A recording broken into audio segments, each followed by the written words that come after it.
Hey, this is DetroitBob, and this week we're going to Arizona.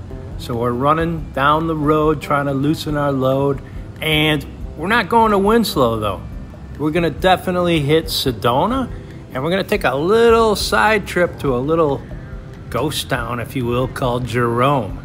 But first, we gotta take in some of the local scenery. You gotta remember that Arizona is a desert. So everything's dry and brown as you look around on the ground. But as you lift your head up, you start to see the greenery. And as you get off the beaten path and back into the trails, you really get some great views of the surrounding landscape. Today we have an experienced guide taking us out to look at Castle Rock, and it's incredible.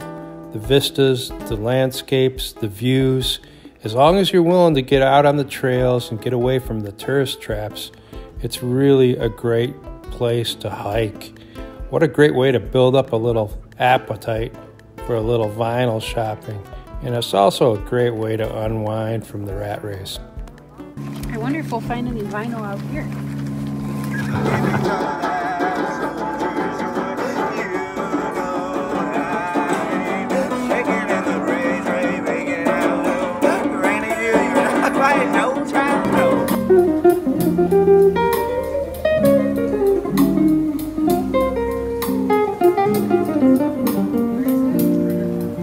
Hey, DetroitBob, we're out here in Arizona.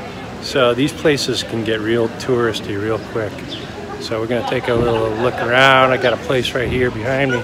Gonna check out, it says records. So let's see what we find. All right, up, and away. See what we got going on up here. A lot of these record shops are in a tucked away little location, which, we'll see, it could be a tourist trap.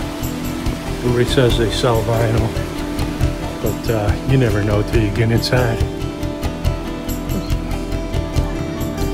Let's see what we got.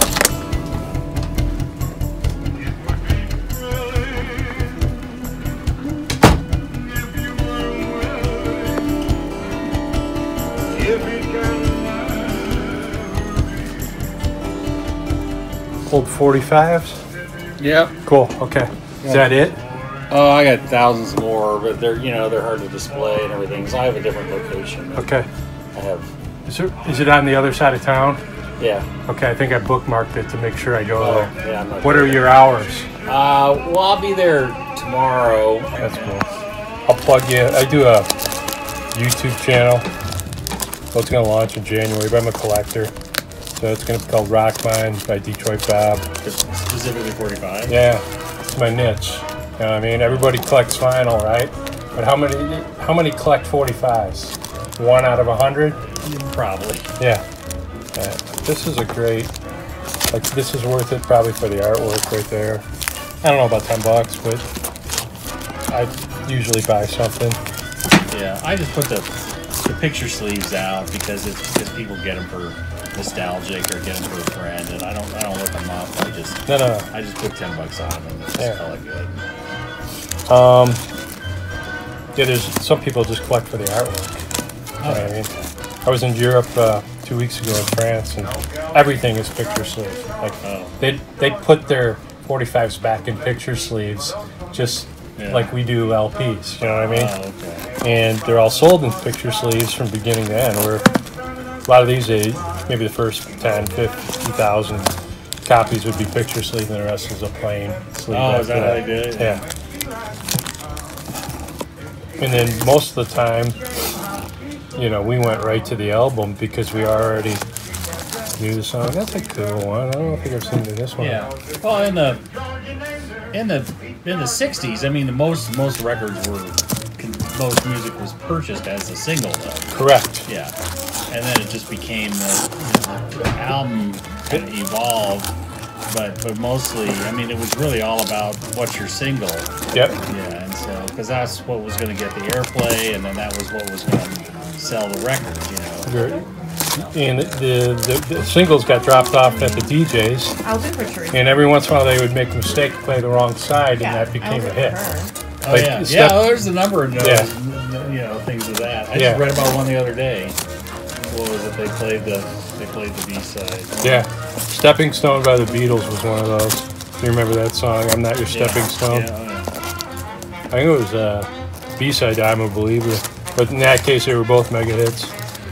Twofer.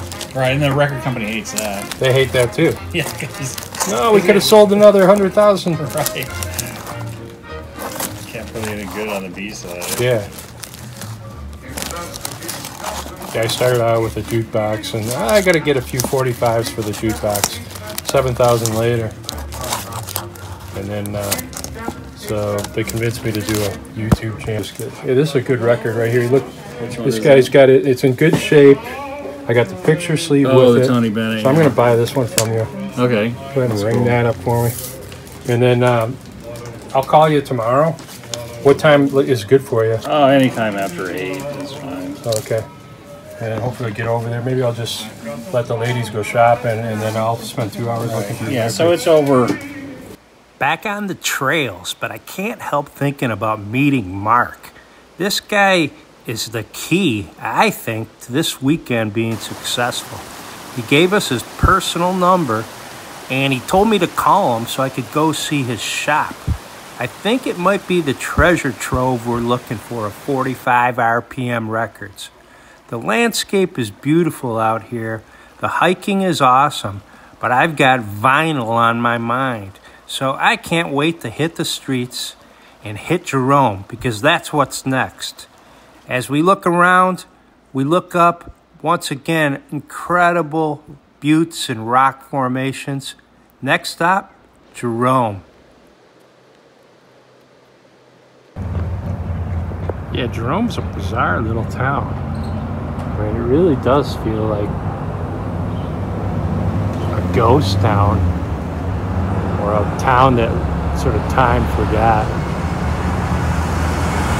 But if spirits are disappearing, this would be the place to go. Panoramic there.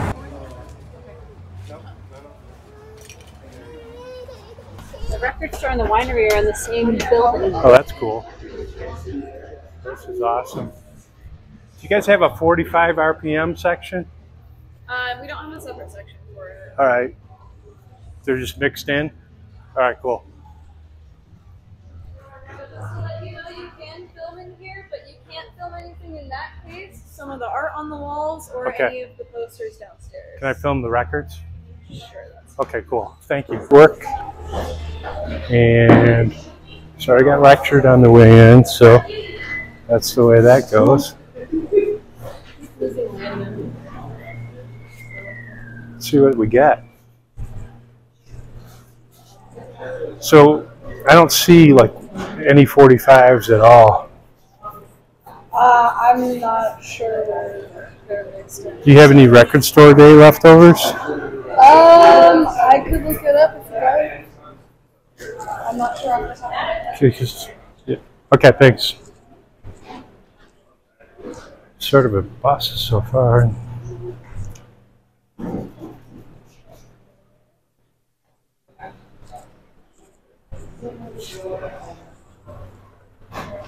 Amazing how when here in Arizona you get Iggy. Just inspired a lot of people. So this guy owns this place. He's pretty famous.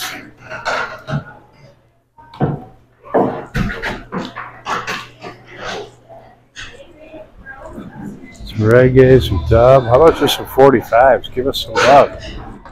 Let's see what you guys got.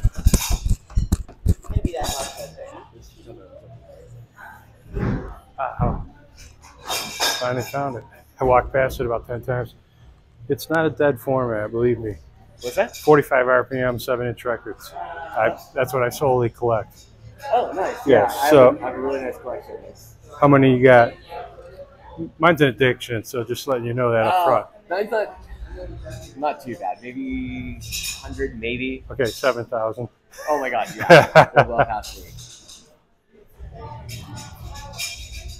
Here, just in Sedona, ran into a guy. He said, "Yeah, I got a bunch, but back in my main shop." And I'm like, So I called him today, hoping he would open it up for him. He's like, "Ah, busy." Like, I gotta get up to Jerome. Yeah. Yeah. What genre do you like? I'm just really The Cure's my favorite band. So Yeah, they're stuff like that. Yeah. That's like Boston bands, Yeah. stuff like that too. I don't know, 7-inch. Whenever I go to a show, Yeah. the first band, if they ever have a 7-inch, I always buy it. Absolutely. You know, it's the best souvenir in the world. Yeah. It really is. Yeah, the Cure's hard to find too. They're very collectible, as you know. I got some good ones. Did you really? Yeah, I got a nice Curiosity box set. Okay. And it's from Android. All right. And it has their first 6-7 inches. Oh wow. In this box. Does it have Killing an Arab in there? And, yeah. Because that's like politically incorrect, but supposedly it wasn't about what it was about. No, it's based on a book. Right. Yeah. But inside the box, it even has a poster inside of it. Oh, that's cool. And each 7-inch, you know it's from this box set because each 7-inch, the sticker in the center of it, and it has a different picture in it of the regular 7 inches. Okay. But I met him and he autographed it for me. Oh, really? Who? Yeah. Robert Smith? Yeah. Oh, that's awesome, man. I saw him back in Detroit when they recorded that album Show. And you were at that show? Yeah, I was at that show. That's funny. That's awesome. Yeah, there was. Remastered that on vinyl. Yeah, I know, and I'm like, I actually can buy an album of Show that I was at. That's awesome. Yeah, so they're really cool. They're a great band. Yeah, they jam. And I was there when, when it was going down, and at first everybody didn't get them because they were real minimalist. Yeah. And then after a while, they came out with that Standing on the Sea compilation of their singles. That was really what broke them open. Yeah. And they just had the sound, Yeah, they sound great. I mean, yes, Reeves Gabriel. Okay, Jerome, great town, but sort of a bust for vinyl. Got a great interview by the Cure fan, but we're heading back to the main drag. We're heading back to Sedona and Mark's shop. Okay, we're at Alt Gallery right now. This guy, Mark, just opened up for us. This is awesome. We're going to be looking through some 45s here. I love these old platter packs, they call them.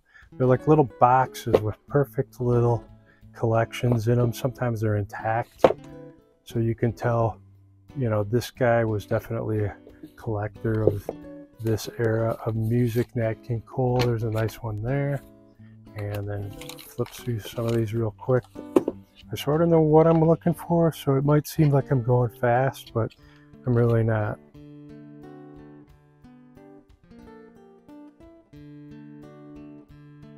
Look at that, and look at the artwork on that.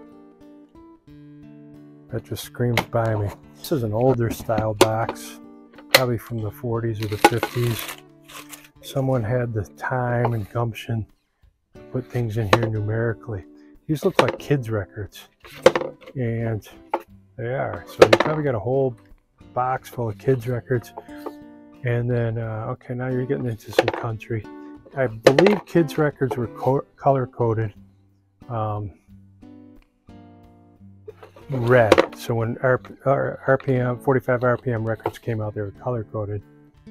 And then maybe in the middle, you get into somebody's collections. Who knows? Maybe it was a school teacher or something, so she had a bunch of kids records, or a mom that wanted to keep the kids busy. But so far, you always have to have your parakeet training records. Those are a lot of jazz, good jazz. This is torn up. The record's a little beat up. It's an older Benny Goodman, so boy, I'm gonna get it anyway. Sing, sing, sing.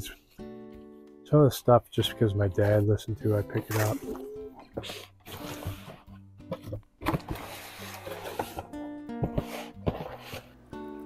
I'm on the clock. I got 8 boxes of records and a hungry baby waiting in the car, so I'm cruising fast. Hey, what's this? Now that is the VJ label that I'm looking for, but this is not. This is VJ 512. I'm looking for 498. So if this was 498, I'd buy it. I'm buying it just because it's close to 498. You need to know your labels and your collection off the top of your head, because you don't have the luxury of time. when you're traveling in these exotic locations with other people, you got to cruise through these boxes fast, and that's exactly what I'm doing. I'm going to get well through 1,000 records, maybe 1,500, and I'm doing a fast scan because I know how to do it. I'm looking for Beatles, I'm looking for rare labels, I'm looking for telltale signs of collectability and age and stuff that I don't have in my collection. If it's a common label, a common band, or one of the 8,000 that I already own, I skip past it. I'm looking for that holy grail, Beatles on VJ, number 498. I've come close. This is going to be my stack right here.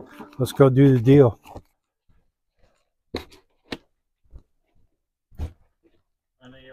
Yeah, I think I got a little stack, and I put a stack aside for you. Okay. So you got some nice Elvis in there. I know you don't like Elvis that much, either do I. I got a lot of them, but there's some good Motown, there's some good Elvis, and I think a Fats Domino that I think you'll be able to sell. Okay, cool. This is the stack that I'm interested in. Right. Okay. We negotiate on camera here? Yeah, it doesn't matter if I can turn the camera off if you want. I mean, it's sort of fun. No, I mean, wasn't sure what your MO was. Yeah. Well, what I do is I look for records. I film me finding them. I buy them and I take them home. Yeah, you got some good old, some of my dad's stuff, the old 40s stuff. You got some Stones in there. Yeah. I did not find a Beatles on VJ. I found a Frankie Valli on VJ, but it was close. You know, I was not at 498. I found a 518, you know what I mean? Oh, really? Yeah, yeah. So it's close. So I'm getting there. Getting there. Well, yeah. You haven't looked at everything yet. I mean, like right behind you. I don't have to. I mean, 3 more boxes, and then there's a full shelf. I'm coming back to Sedona, and I'm gonna send you my business card. Okay, so cool. It's all good. All right, just kind of see what kind of stuff. Yeah, that's there's some 60s rock in there. There's some old jazz. And you looked at the ones with the sleeves to make sure they have the right record? Yeah, I went through them pretty quick, but you know, I'm not going to do a microscopic analysis. I sort of know I'm going to win on some of them. I'm going to lose on some of them. Good Doors, or the Love, that was like the Doors rivals. Yeah, oh yeah. Yeah, I think they were out of LA also. So, you know. Yeah. Couple guilty pleasures in there with the REO and all this and that. There's the Doors. Yep.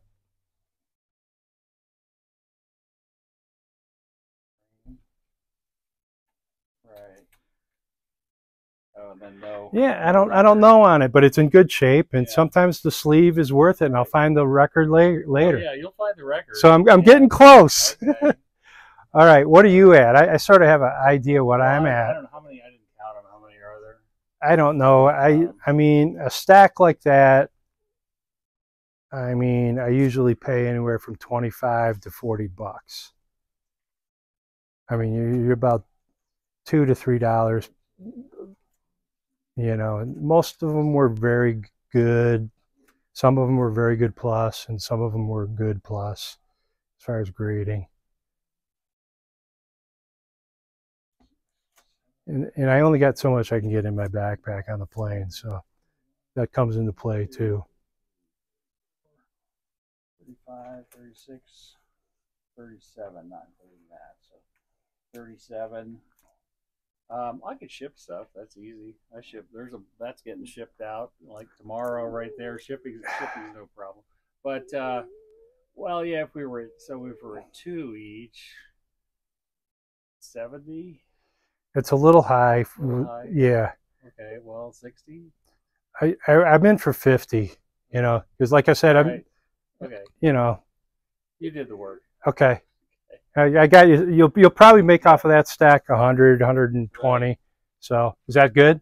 Yeah, I can live with that. Okay, cool. Cash. Right. All right. Sounds good. And then I'm gonna do an Arizona episode. Do you mind if I feature you or whatever? No, that's fine. And I'll throw the name of your store on the bottom of it. I mean, you know, the primary store is obviously all books and records. Right. Lakapaki. This is not a retail friendly environment. Okay. I don't really ever open people make an appointment, and then believe me, on video, this is they want authenticity, and this screams authenticity. So, hey, this is Detroit Bob, and we're back for a wrap up. Boy, Sedona, I wish I was there right now, but here we are, and let's talk about what we found. We got some great records, and I really got to thank Mark at Alt Records. Make sure you check him out when you go out to Sedona. We got some Doors, we got some jazz, some big bands, some Chuck Berry, and we got a great gem of the week I'm going to talk about in a minute. Now remember, Mark and I struck a deal for 50 bucks, but to get that door open, I had to pay $10 for the Tony Bennett at his shop. So I overpaid on that record. It was only worth about $1 and change, but it led to this treasure trove of great 45s. Altogether, with the Tony Bennett, I paid $50 at the Alt Record Library. I paid $10 at the store, so I'm in for 60 bucks. Median value, $174 on Discog. So that's almost a 3-for-1 return on my money, and I'm happy with that. Now, let's talk about the gem of the week. The record is by a band named Love, and the song is Alone Again Or. It is a 1968 USA release, and it is on Elektra Records with a K. Now, it's a vinyl record. It's 45 RPM. It's 7 inches, and it was the first single off of their Forever Changes LP, which ends up being this very influential LP. Now, the other big band out of LA was the Doors, but Love, simply Love, was really their competition, in my opinion. The genre is rock. The style is psychedelic rock, which just drives the price of this record up. And also the second genre is pop rock. Now there's a switch over there. The median value of this record is $24.87. And on a high value, on a great day, $59. So what a great pickup that was. And if you really think about this band and you do some research, you're going to find out they were one of the first racially diverse rock bands of the 60s, coming out of LA, 65, 66. Arthur Lee, read about him. He's the front man they all talk about. And the album, which I'll show you up here, is in the Rolling Stone Top 500 albums. So what a great time. Thanks to Mark at Alt Records. And we will see you next week. I think we're going to be heading to France, so you're going to want to tune in on that one. We will see you then. Have a great time. Remember to subscribe and send Mark some business by sharing this video with your friends. And we will talk to you next week, Friday at noon on RockMine.